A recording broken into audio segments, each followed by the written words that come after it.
وجه الفالنتين، واليوم دوت بالنسبة لنا احنا كجمعية قدامى المحبين يوم مش زي اي يوم.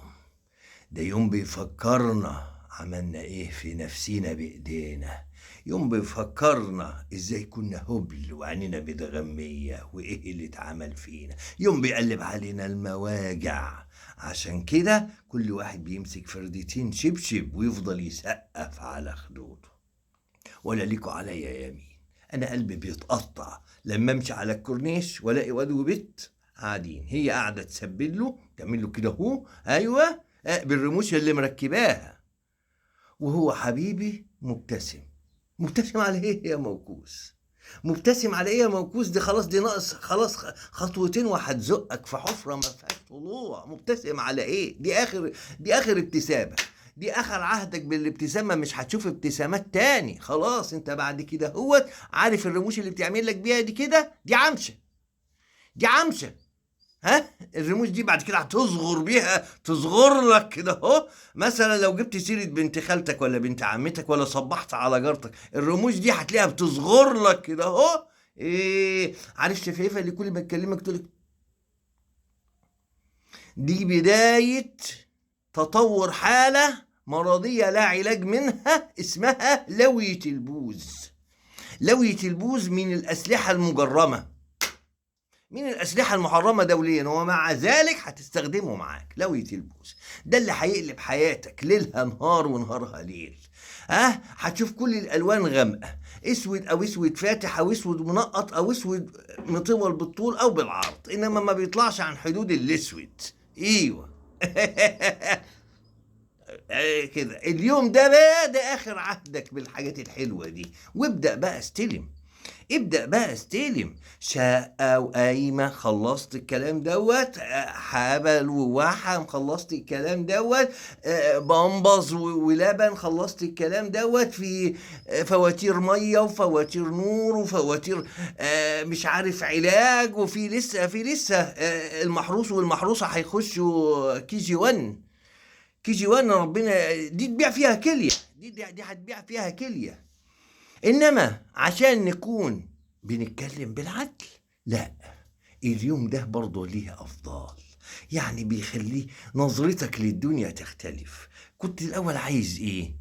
محتفظ بصحتك وبتروح الجيم وفرحان بالدنيا وعايز تعيش الحياة كده بصحة حلوة، لا، الكلام ده كله بينتهي، ولا جيم ولا غيره. خلاص، عايز ايه من الدنيا؟ انا عايزها تخلص، ايام بنقضيها يبقى ايه لازمتها جيم وصحة؟ خليها يا عجل بيها يا رب. شفت بقى فيه زهد شوية في الدنيا، برضو نقول اللي لينا واللي علينا. بقى عندك زهد في الدنيا واللي علينا، معلش. ابتسامتك دي اللي خلاص مطلع سنانك بره بقك على الفاضية وعلى المليانة، دي انتهت، دي انتهت، دي انتهت. انت ما بيشوفوش على وشك ابتسامة بعد كده هوت، غير وانت معاك لقب المرحوم، يقولوا الله يرحمه كان ميت مبتسم. دي الابتسامة اللي هيشوفوها على وشك بعد كده. وبكده هتحتفظ باسنانك ولثتك سلام، بدل ما انت راميهم بره كده اهو. ومعلش برضه يعني، هم اللي ضحكوا عملوا ايه؟ هم اللي ضحكوا عمل ايه؟ حتى الكآبة وقار، حتى الكآبة وقار. يظهر عليك العجز بدري، تبقى في سن ال40 واللي يشوفك يقول لك بسم الله ما شاء الله 80 سنة على أقل. يعني تبقى في ال40 وبيعاملوك على أساس إن أنت شوجر دادي. تاني حاجة، إن برضه اليوم ده بيخليك تقع في مصيدة، تتفتح بصيرتك. بتشوف كائنات محدش بيشوفها غيرك. يعني لما انت ماشي في الشارع والناس يلاقوك بتكلم نفسك وقاعد تضرب كف على كف وتقول مش عارف ايه وتاخد وتدي مع نفسك ومحدش شايف انت بتتكلم مع مين غيرك، ده بفضل اليوم العظيم دوت، ده بفضل اتشالت الحجابة من على عينيك. كمان بيديك امل، بيديك امل. انت هتبقى في مكان افضل بكتير، انت قربت المكان افضل بكتير. لا، بعد الشر عليك، مش عشان تموت، انت هتقعد في مكان هادي، اصفر فاصفر، لابس فيه قميص بالاكتاف عن قريب.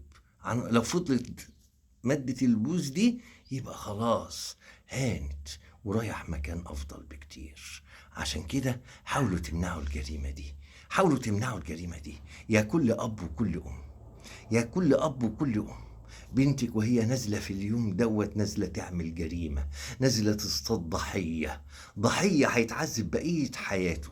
أرجوكي ما تشاركيش وما تشاركش إن بنتك في الجريمة دي. قبل ما تنزل بنتك في الفالنتين اجبرها تغسل وشها، اجبرها تغسل وشها. شوفيها اللي عامله كده وفسها لها، شيلها الرموش الصناعيه، شيلها الباروكه، اغسل لها وشها من المكياج.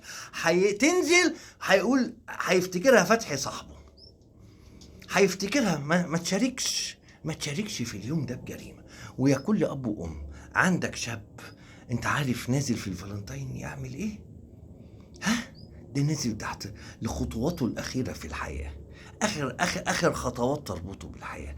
ما تضحيش بابنك وما تضحيش بابنك يا حاجه. اكسري له رجله ولا ينزل اليوم ده. الكسر يتجبر، الكسر يتجبر، انما الورطه اللي هيقع فيها دي لزقه، ده هيطلع له اتب هيلازمه طول حياته.